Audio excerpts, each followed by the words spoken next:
Assalamualaikum warahmatullahi wabarakatuh.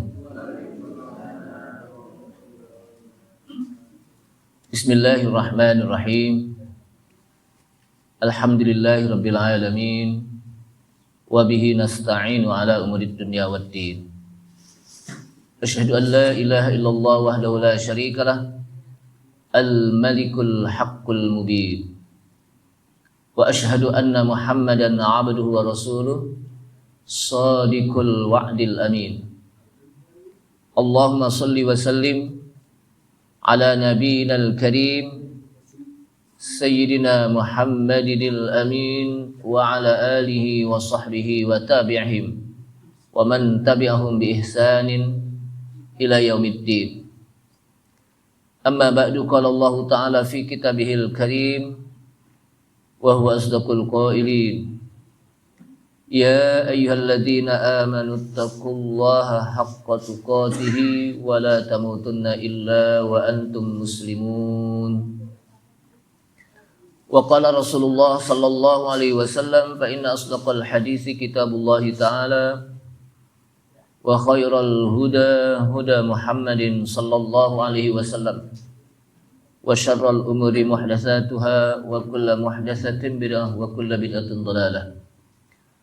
Ma'asyiral muslimin wal muslimat rahimanillah wa rahimakum. Ibu, bapak, hadirin sekalian, jamaah Masjid Al-Hikmah yang mudah-mudahan dirahmati Allah Subhanahu wa taala.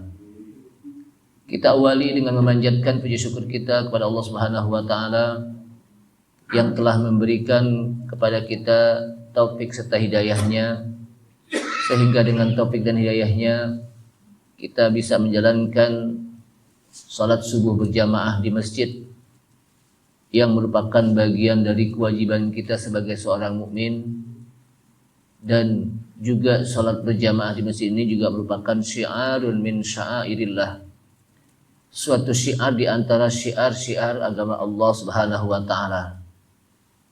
Kemudian kita duduk bersimpuh di masjid untuk kita talabul ilmi, menuntut ilmu, dan kita pun berzikir kepada Allah Subhanahu wa taala setelah sholat, yang semuanya ini menjadi bekal untuk kita untuk menuju akhirat, yang mudah-mudahan yang kita lakukan di pagi hari ini menjadikan wasilah kita untuk bisa menuju surga Allah Subhanahu wa taala.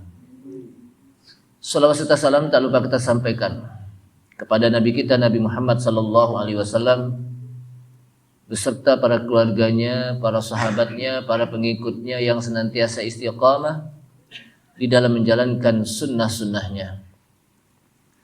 Ma'asyiral muslimin rahimakumullah. Pagi hari ini kita akan masuk kepada salat-salat sunnah yang berkaitan dengan waktu. Kita pernah membahas tentang macam-macam salat sunnah. Yang pertama, salat-salat sunnah yang berkaitan dengan salat wajib, seperti salat qobliyah, ba'diyah. Habis salat kita salat ba'diyah, sebelum salat kita qobliyah. Itu namanya salat sunnah yang berkaitan dengan salat wajib. Ada lagi salat sunnah yang berkaitan dengan waktu, seperti kita masuk ke masjid, berkaitan dengan tempat, dengan sebab. Mohon maaf. Jadi yang kedua, salat sunnah yang berkaitan dengan sebab. Sebabnya kita masuk ke masjid, kita salat tahiyatul masjid. Sebab kita berwudu, maka kita salat sunnah wudu. Sebabnya gerhana, maka kita melaksanakan salat sunnah gerhana. Itu yang disebut dengan salat sunnah yang berkaitan dengan apa? Sebab. Ada lagi salat sunnah yang berkaitan dengan waktu. Dan pagi hari ini kita masuk kepada salat sunnah yang berkaitan dengan waktu, yaitu salat duha. Salat duha itu kan berkaitan dengan waktu, karena waktunya di pagi hari. Dan nanti akan ada lagi yang namanya salat sunnah mutlak, atau dikenal dengan nafal mutlak. Ini salat sunnah yang tidak berkaitan baik salat wajib, sebab atau waktu. Namanya salat sunnah mutlak. Kapan saja boleh kita lakukan. kecuali pada saat waktu-waktu yang diharamkan untuk sholat sunnah mutlak. Seperti setelah sholat subuh nggak boleh, atau setelah sholat asar nggak boleh. Kenapa? Karena itu sholat sunnah mutlak. Sekarang kita masuk kepada sholat duha yang merupakan sholat sunnah yang berkaitan dengan waktu. Apa keutamaan sholat duha? Di dalam beberapa hadis yang disampaikan ada beberapa keutamaan sholat duha. Sebagaimana hadis yang disampaikan oleh Abu Dzar Al-Ghifari radhiyallahu an, di mana Rasulullah SAW menyebutkan, yusbihu ala kulli sulama min ahadikum sadaqatun. Min ahadikum sadaqah. Fa kullu tasbihatin sadaqah. Wa kullu tahmidatin sadaqah. Wa kullu tahlilatin sadaqah. Wa kullu takbiratin sadaqah. Wa amru bil ma'rufi sadaqah. Wa nahyu 'anil munkari sadaqah. Wa yajzi'u min dzalika rak'atani yarka'uhuma minad duha. Hadis ini diriwayatkan oleh Imam Ahmad, Muslim dan Abu Daud. Keutamaan salat duha adalah sebagaimana yang disampaikan dalam riwayat Abu Dzar Al-Ghifari radhiyallahu an. Kata beliau bahwa atas setiap sulama, ya, disebutkan apa artinya sulama, ya, ruas-ruas tulang. Kata-kata sulama itu apa? Yang berarti idhamul badan wa mafasilhu. Jadi ruas-ruas tulang dan engsel-engselnya. Kita punya ruas tulang, lalu ada engsel-engselnya. Itu jadilah dia dari salah seorang kalian menjadi sebuah sedekah. Jadi kalau kita sholat, kan ruas-ruas tulang kita, engsel-engsel kita apa? Bergerak. Bergerak gak? Pasti tulang-tulang kita bergerak ya, dengan engsel-engselnya. Dan ketika kita sholat, itu menjadi sedekah buat kita. Menjadi pahala apa? Sedekah disebutkan dalam hadis. Fakullu tasbihatin sedekah. Setiap tasbih kita pun menjadi sedekah. Wa kullu tahmidatin sedekah. Dan setiap tahmid kita, apa arti tahmid? Kalau tasbih itu adalah subhanallah, subhanallah. Bacaan subhanallah kita itu menjadi apa? Sedekah. Wa kullu tahmidatin sedekah. Dan setiap bacaan tahmid kita, yaitu bacaan alhamdulillah, alhamdulillah itu menjadi sedekah. Artinya pahalanya pahala apa? Sedekah. Wa kullu tahlilatin sedekah. Dan setiap bacaan tahlil, yaitu kalimat la ilaha illallah, itu sedekah. Wa kullu takbiratin sedekah. Dan setiap bacaan takbir, ketika kita membaca Allahu Akbar, itu menjadi apa? Sedekah. Wa amru bil ma'rufi sedekah. Dan setiap kita memerintahkan yang ma'ruf itu juga menjadi sedekah. Wa nahyu 'anil munkari sedekah. Dan setiap kita melarang dari kemungkaran itu juga menjadi sedekah. Artinya pahalanya. Pahalanya menjadi pahala sedekah. Nah, semuanya itu cukup kita lakukan, kata Rasulullah SAW, wa yajzi'u min dzalika rak'atani yarka'uhuma minad duha. Dan cukup dari itu dengan kita melaksanakan 2 rakaat dari sholat tersebut berupa sholat duha. Jadi kalau kita melaksanakan sholat duha, maka di situ memiliki pahala yang besar. Karena dalam setiap ruas-ruas dan engsel-engsel tulang kita itu menjadi bagian sedekah. Artinya pahalanya begitu apa? Besar. Itu sholat duha. Cukup 2 rakaat minimal. Dalam satu hari apa? Minimal apa? 2 rakaat yang dikenal dengan apa? Sholat sunnah duha. Ini merupakan bagian dari pahala yang diberikan oleh Allah SWT, merupakan keutamaan sholat sunnah duha. Nah, di dalam riwayat lain juga disebutkan anna Rasulullah sallallahu alaihi wasallam qol, bahwa Rasulullah SAW pernah bersabda, fil insani sittuna wa thalatsu mi'ati mafsalin alaihi ayyatasaddaqa an kulli mafsalin minha sadaqah. Di dalam tubuh manusia, di dalam badan kita nih, dalam tubuh manusia, itu ada 360 engsel tulang. Pernah ngitung nggak? Jadi Rasulullah SAW, beliau nggak pernah ngitung tapi tahu gitu. Kenapa? Karena beliau menyampaikannya melalui apa? Wahyu dari Allah Subhanahu wa taala. Ada 360 engsel. Yang dari engsel tersebut ayyatasaddaqa, seseorang bisa bersedekah. An kulli mafsalin minha sadaqah. Dari setiap engsel itu bisa menjadi pahala sedekah. Kemudian qalu, para sahabat bertanya, famanil ladzi yutiqu dzalika ya Rasulullah? Siapa yang mampu melakukan itu wahai Rasulullah? Kenapa? Karena 360 engsel itu sedekah. Memberikan apa? Sedekah. Siapa yang mampu melakukan itu? Maka kata Rasulullah sallallahu alaihi wasallam, an-nukhamatu fil masjidi yadfanuha. Awisyai'u yunhihi 'anit tariq. Fa illam yaqdir faraqatat duha tajzi'u anhu. Ketika ditanya siapa yang mampu melakukan itu ya Rasulullah, maka Rasulullah SAW mengatakan orang yang an-nukhamatu fil masjid yadfanuha. Orang yang membuang ingus di masjid harus dipendam. Jadi kita nggak boleh, sebetulnya kalau dalam hadis ini kita nggak boleh sembarangan buang-buang ingus atau buang-buang reak kita, apalagi depan orang gitu. Walaupun reak, ingus itu tidak najis, tapi ketika kita buang tuh depan orang atau reak, itu apa? Itu qalilul adab, nggak ada adab gitu. Jadi kalau kita buang reak, kita buang ingus, itu jangan di hadapan apa? Orang. Jadi kita pindah gitu. Nah kalau di masjid ada, itu disunahkan untuk apa? Dipendam, jangan sampai orang lihat. Karena itu disebutkan bisa jadi itu buah apa? Bagian dari bakteri penyakit, gitu kan? Bakteri apa? Penyakit yang bisa menebar ke tempat lain, mungkin ke orang lain gitu. Makanya apa?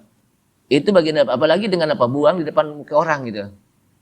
Buangkan orang atau dahaknya atau juga reak-reaknya. Nah, itu apa? Itulah adab Islam. Adab Islam apa? Begitu. Nah, ketika kita bersin pun kita jangan di depan muka orang. Bersinnya depan muka orang itu jangan. Paling nggak kita paham. Kenapa? Itu adab. Dan disunahkan ketika kita bersin mengucapkan apa? Alhamdulillah. Dan ternyata bersin itu termasuk bagian dari di mana Allah Subhanahu wa taala mengeluarkan penyakit kita dari bersin. Makanya mengucapkan apa? Alhamdulillah. Mungkin bagi bapak-bapak, ibu-ibu yang kemarin hadir 2 minggu yang lalu ya, 2 pekan yang lalu subuh ya, tentang masalah paru-paru itu ya. Ternyata bersin itu termasuk orang yang saya itu bersin. Dan dari bersin itu dia akan mengeluarkan apa? Penyakit. Ya. Jadi karena mengeluarkan bakteri penyakit, maka kita disunahkan untuk apa? Alhamdulillah. Padahal Rasulullah nggak tahu ya, tapi kenapa kita alhamdulillah? Karena kita memuji Allah bahwa penyakit itu apa? Lompat dari diri kita, keluar dari diri kita dengan melalui apa?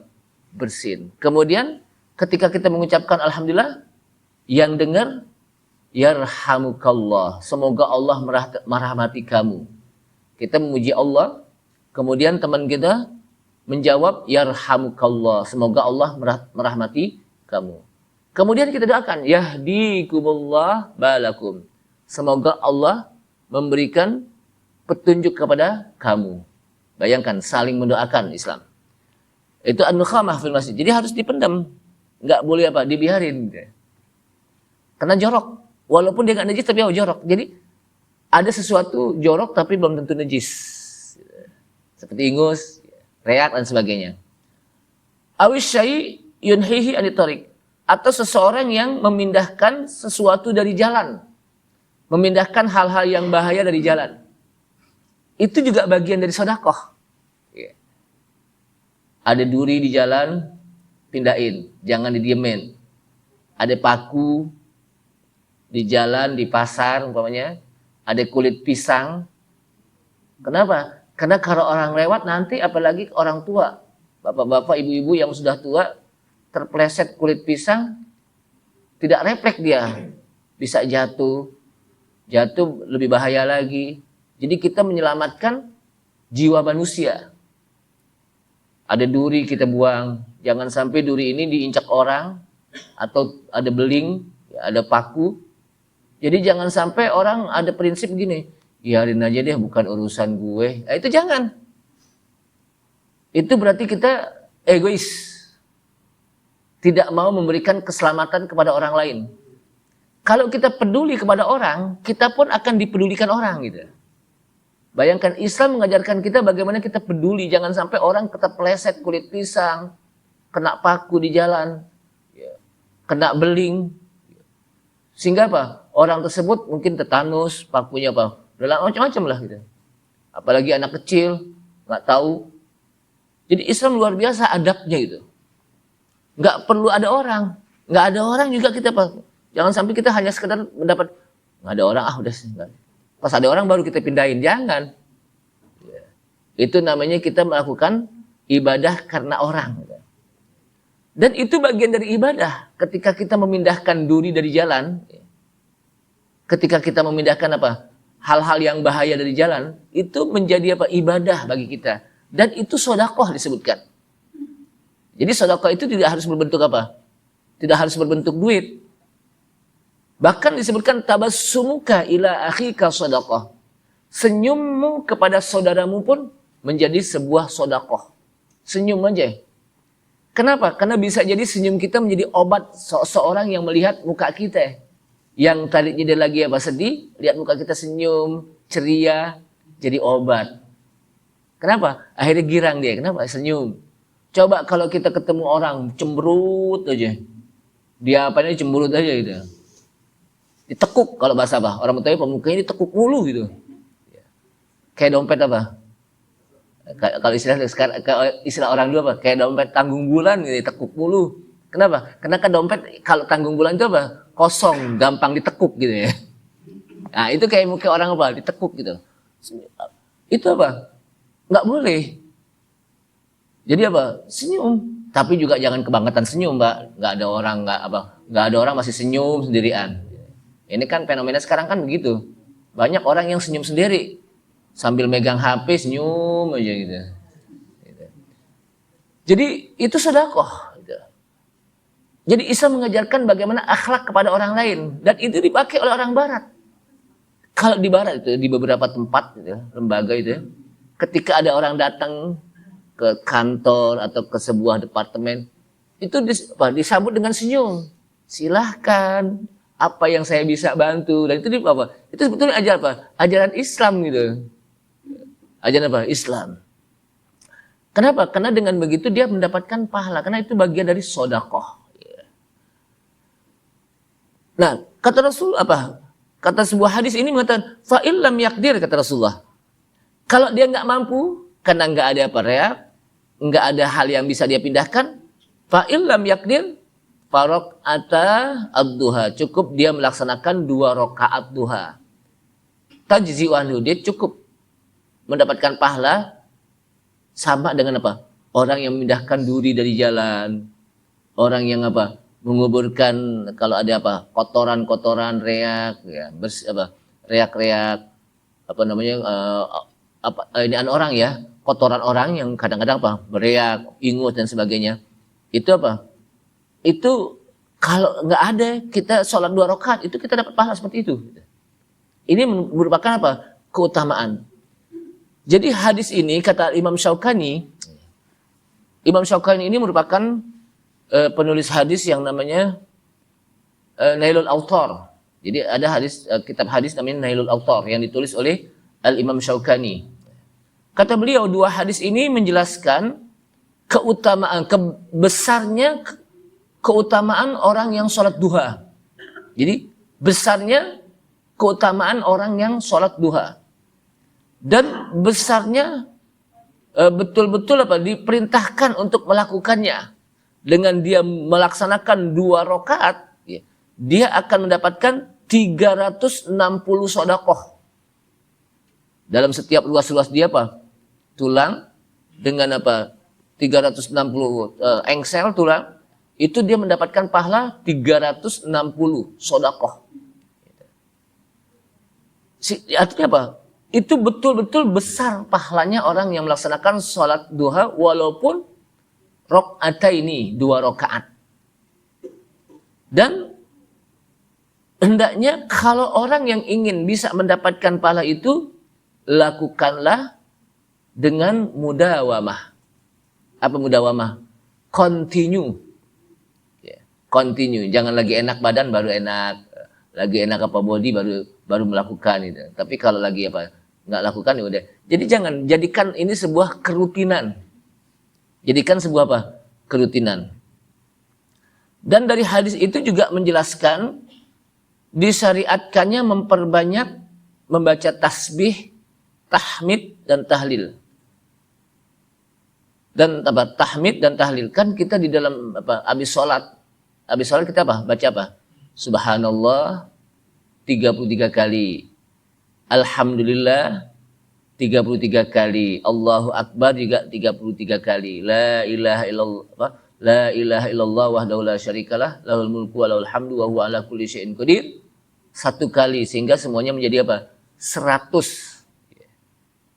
Disebutkan dalam hadis barang siapa yang membaca tuh habis sholat wajib. Jadi membacanya habis sholat wajib.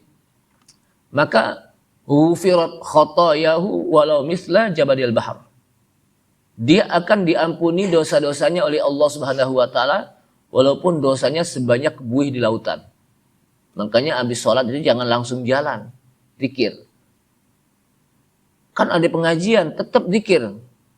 Kalau nggak bisa 33, kata para ulama, boleh 10 kali. Boleh 10 kali. Jadi pengganti yang 33, subhanallah kan 33 biasanya.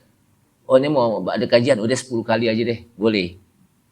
Karena memang dalam hadis juga disebutkan 10 kali. Atau 11 kali. Riwayat lain mengatakan 11 kali. Jadi dilihat kondisinya. Kalau memang waktunya luang ya 33 kali. Tapi kalau kondisinya lagi mau ada kajian 10 kali. Jadi jangan sampai, maksudnya hadis ini jangan sampai kita tinggalkan zikir habis sholat.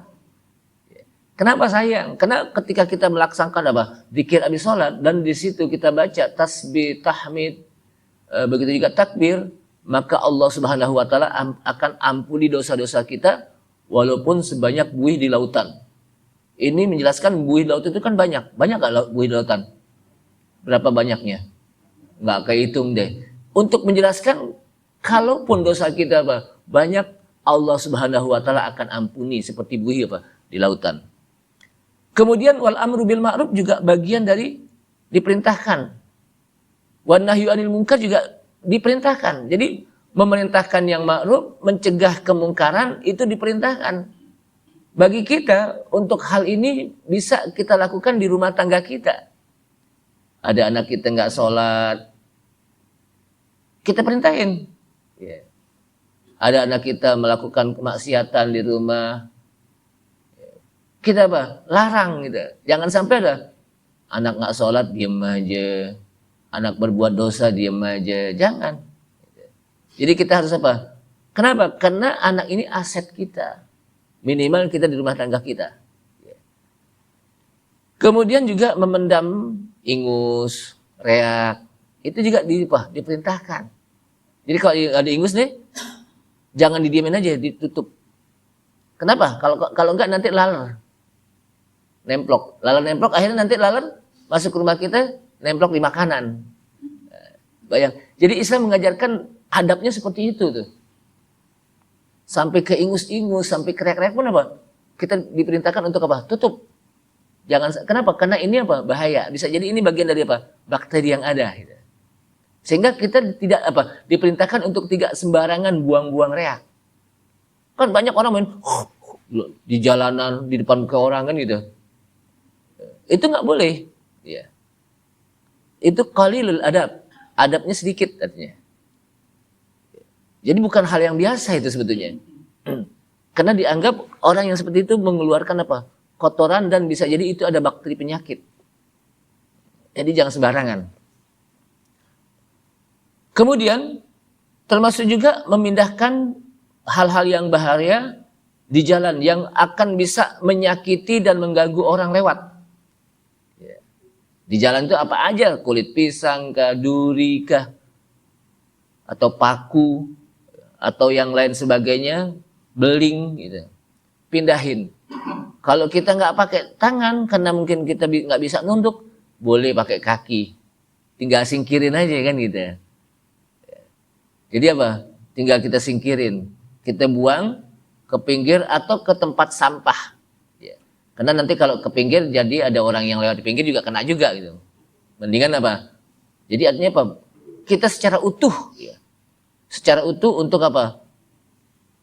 Memindahkan itu agar orang terselamatkan dari hal-hal yang bisa menyakiti dirinya. Dan semua hal-hal yang bisa menjadikan orang itu bahaya. Di pinggir jalan ini ya, atau di jalan lah kita. Kemudian dalam hadis yang lain juga disebutkan oleh An-Nawas bin Sam'an radhiyallahu an, anna Nabiya sallallahu alaihi wasallam qala, bahwa Nabi SAW pernah bersabda, qala Allahu azza wa jalla, Allah Subhanahu wa taala azza wa jalla berfirman. Ini yang dikenal dengan hadis qudsi. Kata Allah Subhanahu wa taala, ya ibna Adam, la ta'jazanna an arba'i raka'atin. Hai manusia, anak Adam.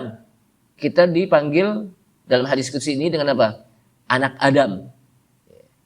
Karena memang sesungguhnya kita semuanya apa? Anak Adam. Yaitu keturunan Nabi Adam, bukan keturunan Monkey. Karena kan ada satu teori yang dikenal dengan teori apa? Darwin, bahwa manusia merupakan apa? Keturunan siapa? Ada yang mau? Teori itu gak laku itu. Siapa yang mau jadi apa? Teori Darwin ya. Tapi teori itu dipakai itu di pelajaran biologi kalau nggak salah itu. Ya, di biologi apa? Teori Darwin itu. Karena berevolusi.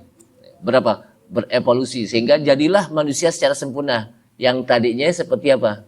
Kera gitu. Sebetulnya itu menghina ya. Teori itu menghina gitu. Menghina manusia.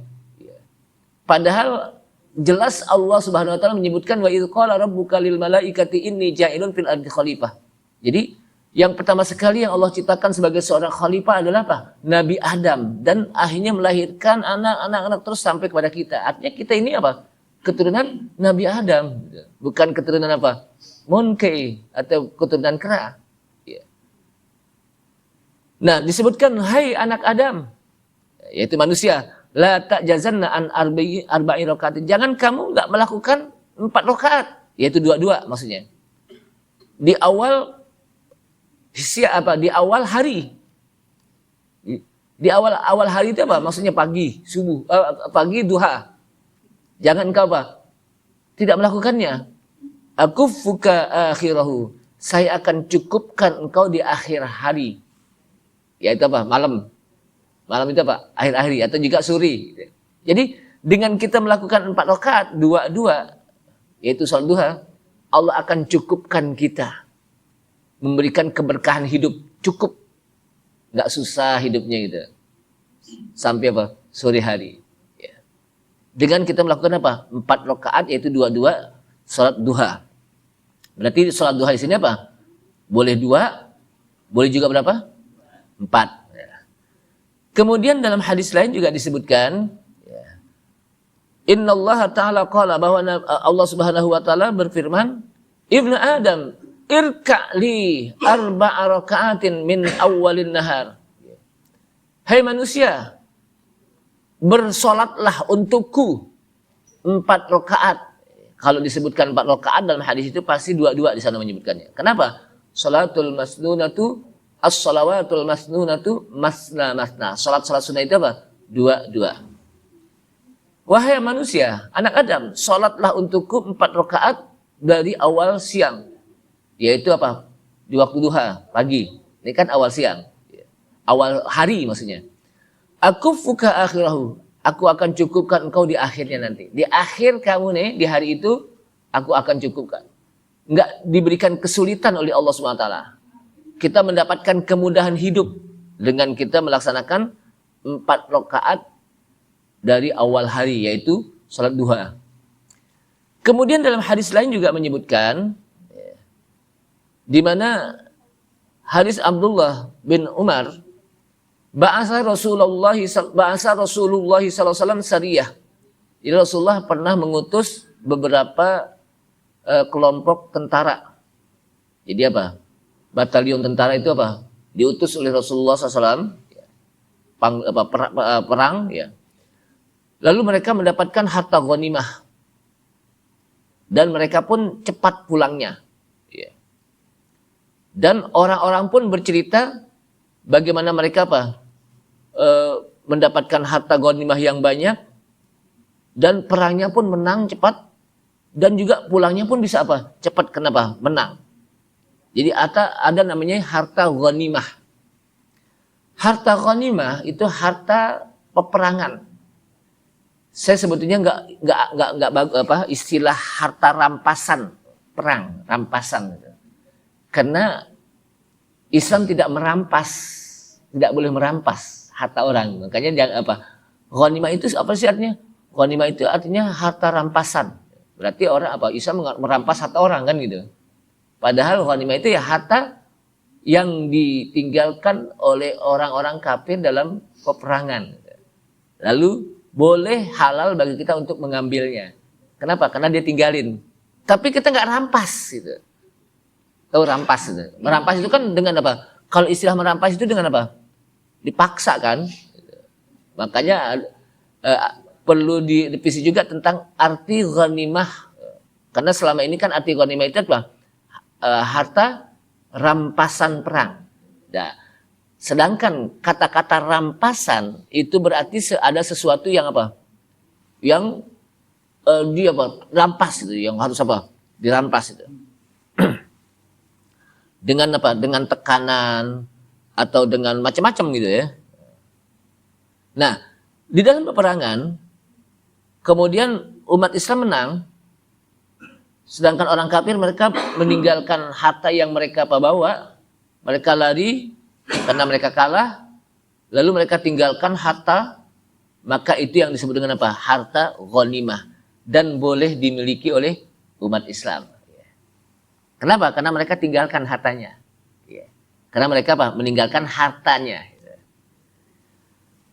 Namanya harta ghanimah. Kemudian orang-orang banyak yang berbicara tentang hal tersebut. Maka Rasulullah mengatakan, ala adullukum ala aqrabi minhum. Maukah aku tunjuki satu hal yang mempercepat kalian untuk bisa menang dan banyak harta ghanimah dan pulangnya juga cepat. Bagaimana itu? Kata para sahabat, man tawaddo'a, barang siapa yang berwudu, summa ghadan ilal masjid, kemudian dia berpagi-pagi hari pergi ke masjid, lisabhatid duha, untuk melaksanakan salat sunnah duha, bahwa aqrabu magzan wa aktsaru ghanimatan wa ausyaku raj'atan. Dia mendapatkan pahala bagaimana dia mendapatkan harta ghanimah, bagaimana dia mendapatkan pahala peperangan. Jadi kalau jihad fisabilillah itu kan perang pahalanya besar ya, pahalanya besar. Maka kita dengan salat dengan salat duha ya, itu mendapatkan pahala yang seperti itu. Pahala yang seperti itu. Artinya apa? Ini semuanya ini merupakan bagian dari penjelasan tentang keutamaan sholat duha maksudnya. Dari apa? Jadi sebagai motivasi. Bahkan dalam hadis lain juga disebutkan oleh Abu Hurairah radhiyallahu anhu, di mana Rasulullah SAW mengatakan, Ausani khalili sallallahu alaihi wasallam bisalasin, kata Abu Hurairah. Jadi Abu Hurairah mengatakan, khalili, siapa khalili? Yaitu Rasulullah. Khalil, kekasihku Rasulullah SAW memberikan wasiat kepadaku dengan 3 hal. Jangan sampai 3 hal ini ditinggalkan. Jadi memberikan wasiat dengan 3 hal. Kalau Rasulullah berpesan berarti itu hal yang sangat penting kepada para sahabat. Apa saja yang jangan ditinggalkan? 3 hal, walaupun dia sebetulnya sunnah. Tapi Rasulullah berpesan jangan sampai ditinggalkan ini. Yang pertama, bisyami salasati ayyamin fi kulli syahr. Nah, ini memang agak berat ini. Dengan melaksanakan puasa 3 hari dalam setiap bulan. Yang namanya apa? Shaumul bid. Shaumu yaumil bid. Puasa hari bid, hari purnama. Yaitu 13, 14, dan 15. Tapi emang berat ini ya. Berat. Tiap bulan itu diperintahkan. Warok atayud duha. Ini agak mudah. 2 rakaat salat duha minimal. Ya. Itu apa? Rasulullah berpesan kepada Abu Hurairah. Untuk apa? Senantiasa lakukan. Dan yang ketiga, wa an utiru qabla an anama. Dan saya berwitir sebelum saya tidur, boleh. Itu jangan sampai tinggalkan. Witir sebelum tidur. Jadi kan biasanya kita witir nanti malam habis tahajud. Boleh kita diwitir sebelum apa? Tidur. Kalau nanti malam tahajud bangun, boleh gak? Boleh tahajudnya saja tanpa kita berwitir. Kenapa? La witrani fi lailatin wahidah. Tidak ada 2 witir dalam 1 malam. Kan udah ditutup dengan witir, bukan berarti habis ditutup dengan apa? Ditutup dengan witir habis apa? Kita sholat Isya sebelum tidur kita apa? Udah ditutup dengan witir lalu nggak ada sholat lagi, boleh sholat nanti tahajud malam, tapi tanpa apa? Witir, karena sudah dilakukan. Dan inilah yang dilakukan oleh Abu Bakar As-Siddiq radhiyallahu anhu. Jadi Abu Bakar melakukannya sebelum tidur. Kemudian Umar bin Khattab melakukannya nanti malam bangun habis sholat tahajud. Kemudian kata Rasulullah, Abu Bakar orang yang berhati-hati. Kenapa? Karena takut khawatir nanti malam gak bangun sehingga meninggalkan apa? Witir. Sedangkan Umar orang yang apa? Kuat. Maka beliau melakukannya apa? Nanti malam. Jadi artinya dari dua cara ini boleh. Gitu. Kalau kita khawatir nanti malam gak bangun, boleh witir langsung. Habis sholat Isya. Karena kadang-kadang ada orang yang memahami kalau yang namanya sholat witir itu cuma di bulan Ramadan. Ada kayak begitu? Habis sholat tarawih, witir. Ya. Ya. Tapi di luar Ramadan nanti nggak witir lagi. Gitu. Padahal yang namanya sholat witir, baik di bulan Ramadan atau di luar Ramadan, itu disunahkan. Bahkan menjadi sunnah muakkadah. Sampai Rasulullah berpesan untuk apa? Senantiasa melakukannya. Walau rakaatan, walaupun 1 rakaat. Umpamanya malam nih kita apa? Habis Isya kita nggak tidur, keburu tidur karena capek. Malam bangun, tapi dikit lagi subuh. Dikit lagi subuh nih. Orang udah mulai kan kedengaran udah mau subuh nih. Kita sholat rakaat aja sholat 1 rakaat aja boleh gitu. Tanpa kita tahajud. Kenapa? Karena witir itu bagian dari qiyamul lail juga. Minimal 1 rakaat qiyamul lail. Nah, pas kita lagi Allahu Akbar, kita baca Fatihah, kita ruku. Pas kita ruku, azan umpamanya. Jangan dibatalin kata para ulama. Lanjutkan. Kenapa? Karena kita sudah masuk sholat. Dan kita sudah mendapatkan pahala sholat witir. Jadi jangan dibatalin tuh, langsungin aja udah. Kemudian disebutkan lagi dalam hadis, ya. Aku melihat Rasulullah SAW, kata Anas, dalam satu perjalanan, sholat sabahatad duha thamani rakaatin. Ya. Aku melihat Rasulullah melaksanakan sholat duha 8 rakaat saat di safar. Kata para ulama, salah satu sholat yang tidak ditinggalkan pada saat safar, sholat duha dan sholat witir oleh Rasulullah SAW. Itu nggak dilakukan, nggak ditinggalkan. Kalau ba'diyah masih bisa kita tinggalkan. Kenapa? Kalau kita jamak kan nggak ada ba'diyah qobliyah kan? Ada nggak ba'diyah qobliyah? Kita sholat jamak nih di jalan nih. Umpamanya di Zuhur nih, Zuhur. Jamak, Zuhur, sampai asar. Kita masuk ke masjid, tahiyatul masjid tetap disunahkan. Di mana saja ya. Kemudian kita mau apa? Sambil nunggu nih, sholat qobliyah dulu Zuhur. Nggak ada itu. Kenapa? Karena kita akan menjamak nanti. Akan apa? Menjamak. Nah, sedangkan di perjalanan sholat duha tetap disunahkan. Kenapa? Karena Anas bin Malik melihat Rasulullah SAW pada saat safar melaksanakan sholat sunnah duha 8 rakaat lagi. Kemudian setelah itu selesai. Pas selesai maka Rasulullah mengatakan ini sholat itu sholatan raghbatan wa rahbatan. Sesungguhnya aku udah suruh ya? Belum ya? Sesungguhnya aku sholat melakukan sholat ini sholat raghbatan wa rahbatan karena saya takut kepada Allah dan saya berharap pahala dari Allah Subhanahu wa taala. Jadi kita ibadah itu kan pertama kenapa kita ibadah? Raghbah, kita takut kepada Allah Subhanahu wa taala. Yang kedua, kita berharap rahmat Allah dan pahala dari Allah Subhanahu wa taala. Dan yang ketiga adalah karena cinta kita kepada Allah Subhanahu wa taala. Ini bagian dari rukun apa? Ibadah. Jadi rukun ibadah itu apa? Mahabbatullah, cinta kepada Allah. Kemudian kita juga berharap pahala dari Allah Subhanahu wa taala. Dan yang ketiga, kita takut atas adab Allah Subhanahu wa taala. Nah, saya melakukan ini raghbah wa rahbah, berharap pahala dari Allah Subhanahu wa taala dan takut kepada Allah Subhanahu wa taala. Sa'altu Rabbi salasan. Aku pernah meminta kepada Rabbku, kata Rasulullah, 3 hal. Jadi aku pernah meminta 3 hal kepada Allah Subhanahu wa taala, kepada Rabbku, kepada Tuhanku. Fa'atani isnaini. Lalu Allah Subhanahu wa taala memberikan kepadaku 2. Wa mana'ani wahidah, dan 1 enggak diberikan. Jadi Rasulullah pernah berdoa, padahal Rasulullah kan doanya kan makbul. Rasulullah minta doa 3 hal. 2 hal dia apa? Diterima, 1 hal enggak diterima. Ya. Apa itu permintaannya? Yang pertama adalah sa'altuhu alla yabtaliya ummati bisinin fa'ala. Aku minta kepada Allah Subhanahu wa taala, kepada Tuhanku, agar tidak menguji umatku dengan paceklik yang terus-menerus bertahun-tahun gitu.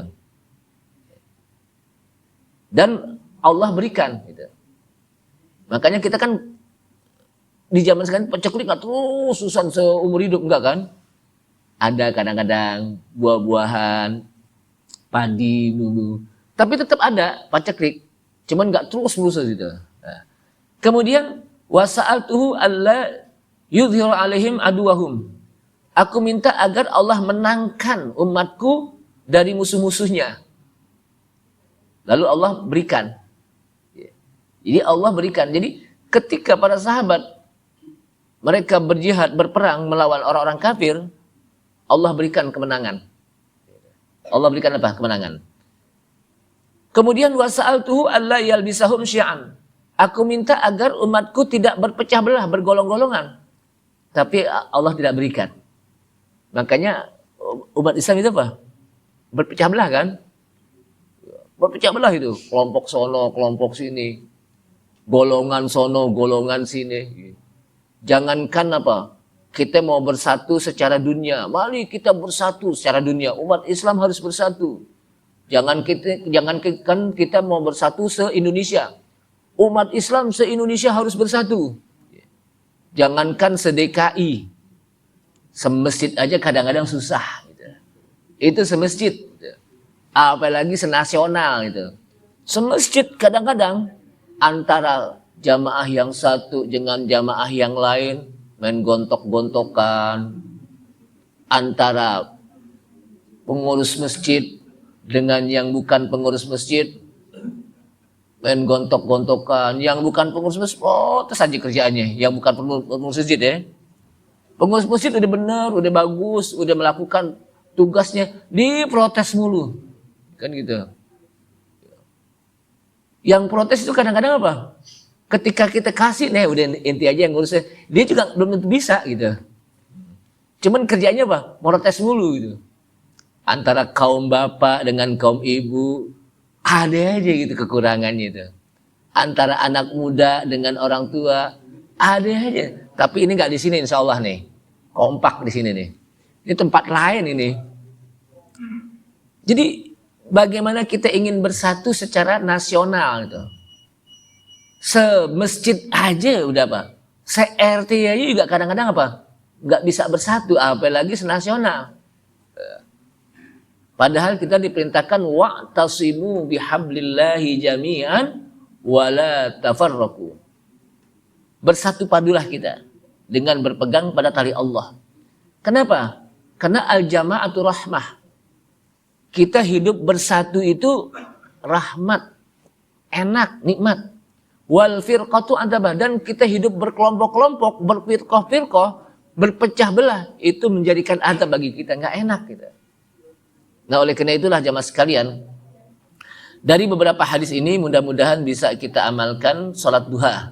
Karena begitu banyak pahalanya yang diberikan oleh Allah Subhanahu wa Ta'ala. Minimal berapa rakaat tadi? Kalau kita lagi buru-buru pagi-pagi nih, minimal 2 rakaat jangan ditinggalkan. Minimal. Tapi kalau kesempatan waktu yang luang, boleh 4 rakaat. Kalau kita lebih luang lagi, boleh 8 rakaat nanti. Kalau mau lebih banyak lagi, boleh 12 rakaat maksimal, disebutkan dalam beberapa hadis. Jadi boleh. Biasanya kita berapa rakaat ini? 12 rakaat kali ya? Biasanya ini. Ya.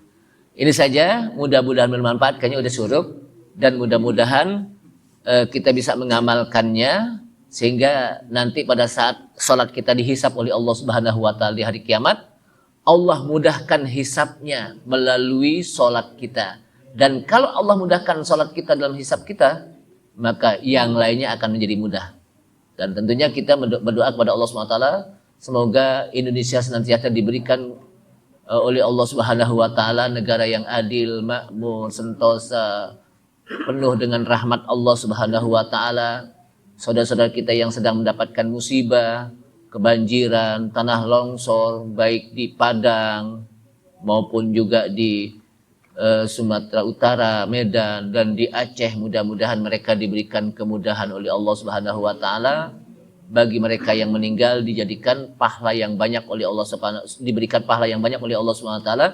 Dan bagi yang kehilangan harta, mudah-mudahan mereka digantikan hartanya oleh Allah Subhanahu wa Ta'ala. Dan kita ini di Jakarta juga mudah-mudahan dilindungi oleh Allah Subhanahu wa Ta'ala, diselamatkan oleh Allah Subhanahu wa Ta'ala. Anak-anak kita dijaga dari hal-hal yang membahayakan anak-anak kita, dari adanya dekadensi moral, sehingga anak-anak kita akan menjadi penerus kita, menjadi anak-anak bangsa yang baik, anak-anak bangsa yang solihin, solihat, yang bisa melanjutkan estafet perjuangan kita di masjid, di negara, dan sebagainya. Kita tutup dengan kafaratul majlis. Subhanallah hamdika, asyhadu an la ilaha illa anta, astaghfiruka wa atubu ilaik. Wassalamualaikum warahmatullahi wabarakatuh.